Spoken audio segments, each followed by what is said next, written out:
That video gonna be about old Scottie Pippen. Oh, Scottie Pippen asked to name what he like talking about today's NBA. He says, well, I like three players, I like Steph Curry, though I don't know if I want to watch him if he was with the losing team. And that already to me, he was veering off the road, and he gave the Lakers a shout out because he lives in LA. He was just kind of just random. But what he said, this is the part that, I always looked at Scottie like you've been drinking or you. He said that today's game is more challenging, right?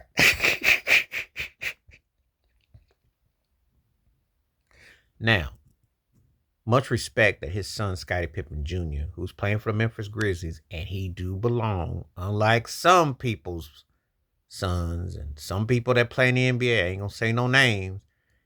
Brian Windhorst right now is moonwalking like he didn't just see Motown 25. Like he all of a sudden got some penny loafers on, and Michael Jackson's glove hamburger helper just got on his hands and he's gliding back. But Scottie Pippen Jr. is legit. He can play. You know. Now, I wouldn't have a problem if Scottie Pippen said the obvious. What's the obvious? Why don't we ever like to tell the truth? Especially when we watch professional sports. Tell the truth. It's garbage out here. It ain't nothing but an all-star game 3-point jack-up contest where everybody got a hope, everybody got a chance, and everybody can stick around. It's some of the worst basketball ever played. Fundamentally, my left toe. Everybody ain't meant to be in games. Sometimes you should patty cake a team. I do miss the days when a 10-point lead meant probably a 7-point game ending. Not where everybody came back in the fourth quarter like one of them stunt movies. You know them stunt movies where in Rocky when guys get 3 shots in and you get 3 shots in, you go back. That's not how it goes.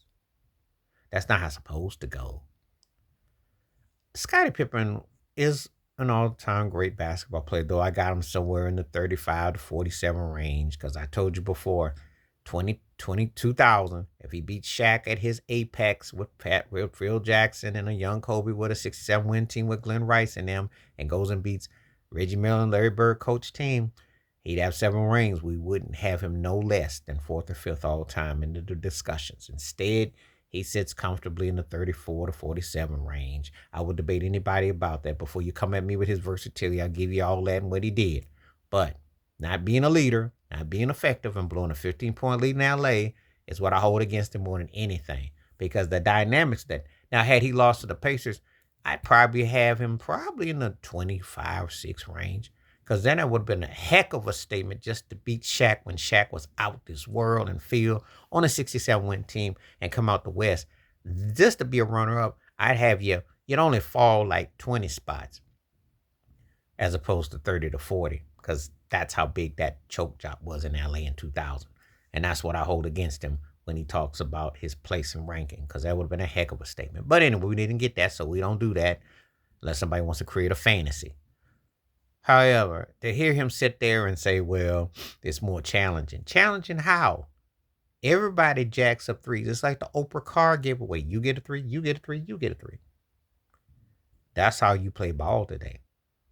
Guys got to shoot the corners and got to shoot everybody, all positions. I'm watching the Milwaukee Bucks and Brook Lopez 7'3" and he's going.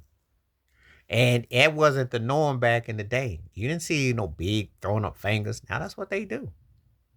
They don't hit in the box and they don't post like that. They shoot threes.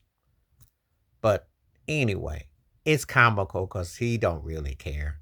He's kind of like that dude that will say anything because he wants to seem chic and happy. And I get it. He has an interest involved, obviously, because his son is playing and he has to hold it. And I will say, the one challenge of today is that you do have to shoot more. That's the only thing I would say. You have to be halfway a decent shooter. But to sit here and act like it's more challenging, on social media, you got clout chasing. No one cares if you win rings or not today. No one holds that on you. That era is gone. That era is gone. I don't really get that sense of it like it once was. And I say that because I'm going to tell you something. When the Steph Curry, LeBron James, Kevin Durant, and Kawhi Leonard is gone eras, think about who you have left. And far as guys that are the multitude of rings and successes, think about it for a moment, because those guys went to bunches of championship games, win or lose. They were in quite a few. You don't have a lot of the cats coming up now that are playing today. Because like when we get to what Jason Tatum and Brown just did, or Jokic and stuff, or Giannis, how many of them gonna have that kind of championship pedigree to no Tatum and Brown because they've been in the two finals, but these other cats, Giannis, Jokic, have been the one each. So it's not like they've had a lot of experience battling and playing for that gold ball. You saw Curry and LeBron camp out in the finals, and then Durant ended up camping in the finals, and Kawhi had a camp out in the finals. And that's what I mean when a particular era is gone, and guys like James Harden and Paul George ain't gonna never experience it. Oh well, and possibly Russell Westbrook. We'll see. But then you get through a certain era, yeah.